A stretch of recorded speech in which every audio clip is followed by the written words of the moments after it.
Voter പട്ടിക അട്ടിമറിയിൽ തെരഞ്ഞെടുപ്പ് commission ആസ്ഥാനത്തേക്ക് March നടത്തിയ രാഹുൽ ഗാന്ധിയെ അറസ്റ്റ് ചെയ്തതിൽ പ്രതിഷേധിച്ച് നെന്മാറ ബ്ലോക്ക് കോൺഗ്രസ് കമ്മിറ്റി പ്രതിഷേധ പ്രകടനം നടത്തി.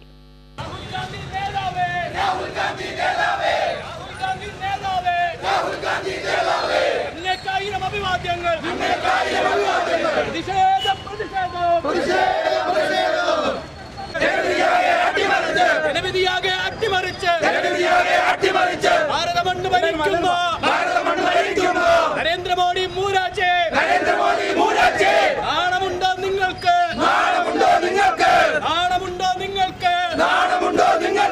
ആർഎസ്എസിൻ ചട്ടുകമായി ഇലക്ഷൻ കമ്മീഷൻ മാറുമ്പോൾ ബ്ലോക്ക് പ്രസിഡന്റ് വിനോദ് ചക്രായി അധ്യക്ഷത വഹിച്ചു. ചാണ്ടിയുമ്മൻ ഉദ്ഘാടനം ചെയ്തു.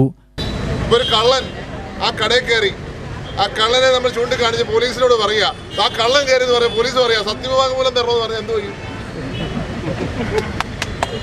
അപ്പൊ കള്ളന് കൂട്ടു നിൽക്കുന്ന പോലീസായി ഇലക്ഷൻ കമ്മീഷൻ മാറിയിരിക്കുന്നു എന്നുള്ളതാണ് നമുക്ക് കാണാൻ പറ്റുന്നത്. കാരണം വോട്ട് ചോരി, രാഹുൽജി പറഞ്ഞ കറക്റ്റാ.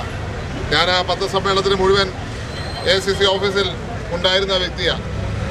അദ്ദേഹം എണ്ണി എണ്ണി എണ്ണി എണ്ണി പറഞ്ഞു. അപ്പോൾ ഇലക്ഷൻ കമ്മീഷൻ സത്യവാങ്മൂലം തരണം. ഒന്നിനെയും ഭയക്കാനില്ലാത്ത ഇലക്ഷൻ കമ്മീഷൻ അന്വേഷണം പ്രഖ്യാപിക്കണ്ടേ? അന്വേഷണം പ്രഖ്യാപിക്കാൻ തയ്യാറാവണമെന്നുള്ളതാണ് നമ്മൾ പറയുന്നത്. നമുക്കറിയാം 50 ലക്ഷം വോട്ടാണ് മഹാരാഷ്ട്രയിൽ 6 മാസം കൊണ്ട് ചേർത്തെങ്കിൽ ഇന്നിപ്പം ലക്ഷക്കണക്കിന് വോട്ടാണ് ബീഹാറിൽ കുറച്ചിരിക്കുന്നത്.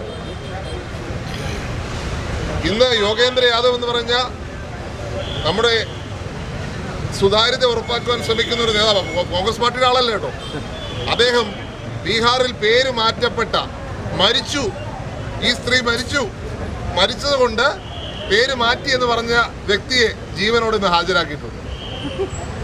അതുകൊണ്ട് സുപ്രീം കോടതി വളരെ സീരിയസ് ആയിട്ട് ബീഹാറിലെ കേസ് മൊത്തം ആൾക്കാരെ പുറത്താക്കുക. വോട്ടർ സിസ്റ്റം മരിച്ചു എന്ന് പറഞ്ഞു, സ്ഥലത്തില്ല എന്ന് പറഞ്ഞു.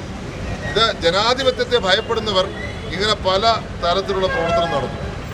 കേരളത്തിൽ ഇത് വന്നിരിക്കുന്നു, നമ്മുടെ രാജ്യത്തെമ്പാടുമുണ്ട്. നീതിപൂർവമായ തെരഞ്ഞെടുപ്പ് നടക്കണ്ടേ?